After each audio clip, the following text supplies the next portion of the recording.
The Lord be with you. And with your spirit. A reading from the Holy Gospel according to John. Glory to you, O Lord. There was a feast of the Jews, and Jesus went up to Jerusalem. Now there is in Jerusalem at the sheep gate a pool called in Hebrew Bethsaida, with 5 porticos. In this lay a large number of ill, blind, lame, and crippled. One man was there who had been ill for 38 years.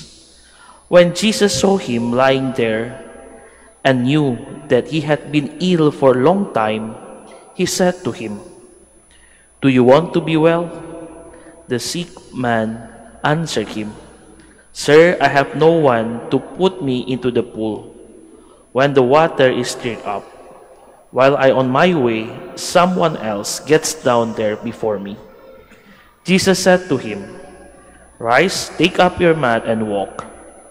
Immediately the man became well, took up his mat and walked. Now that day was a Sabbath.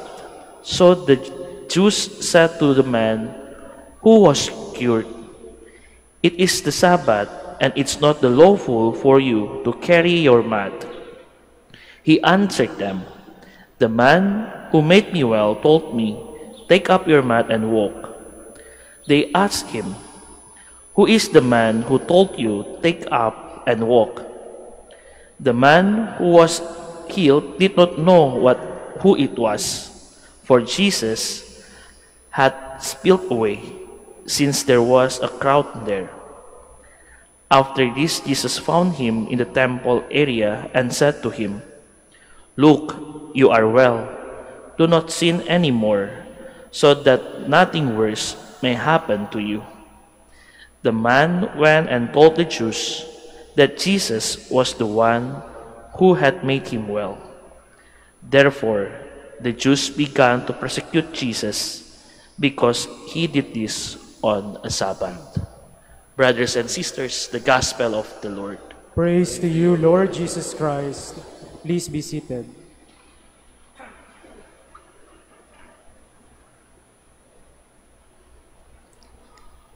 Do you want to be well? Gusto mo bang gumaling? Yun po yung tanong ng ating Panginoon sa taong kanyang pinagaling sa Ebanghelyong ito. Do you want to be well?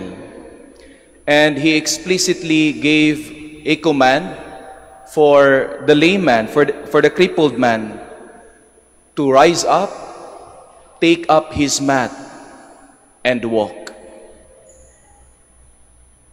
But what is quite interesting is the command, take up your mat.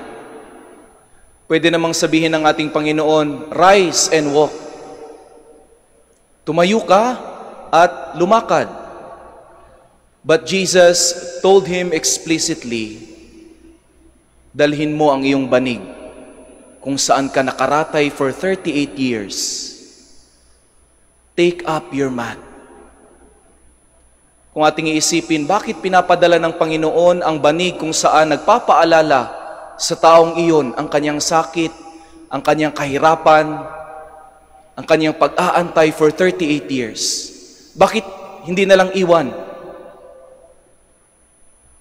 Lord, nakakalakad na ako, nakakatayo na ako, iwan ko na lang yung banig. Bahala na yung banig. Dahil naaalala ko lang yung sakit, yung pighati, yung hirap na aking naranasan for 38 years kapag nakikita ko yung banig kung saan ako nakaratay. But our Lord said, take up your mat. And it somehow rings a bell. Because taking the mat, that signifies the pain and suffering of that man, also calls to mind the cross of Christ. Take up your cross. Take up the cross of your life. The crosses that remind you of the difficulties, the pains, the sacrifices you have or you had for many years. And that cross will not only remind you of the pain, but also the healing, the victory that you have. Kaya tanong po, malamang sa atin ng Ebanghelyo, ano po yung mga banig na dapat nating dalhin? Ano po yung banig na nagpapaalala sa atin ng hirap? Oo, siguro hindi lang physical, it could also be emotional pain. It could also be spiritual pain, the sins that we have. Yung kasalanan kung saan na tayo nakaratay for how many years, yun ay dapat din nating dalhin and offer to God.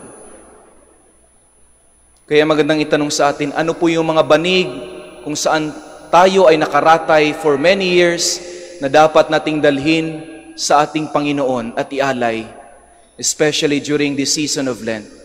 Lord, for many years I've been struggling. I've been swallowing in this difficulty. This is my mat. This is my cross. I want to offer it to you.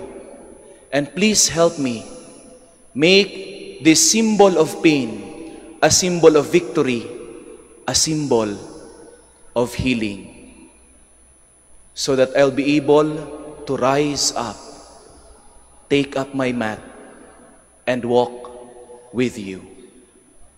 Amen.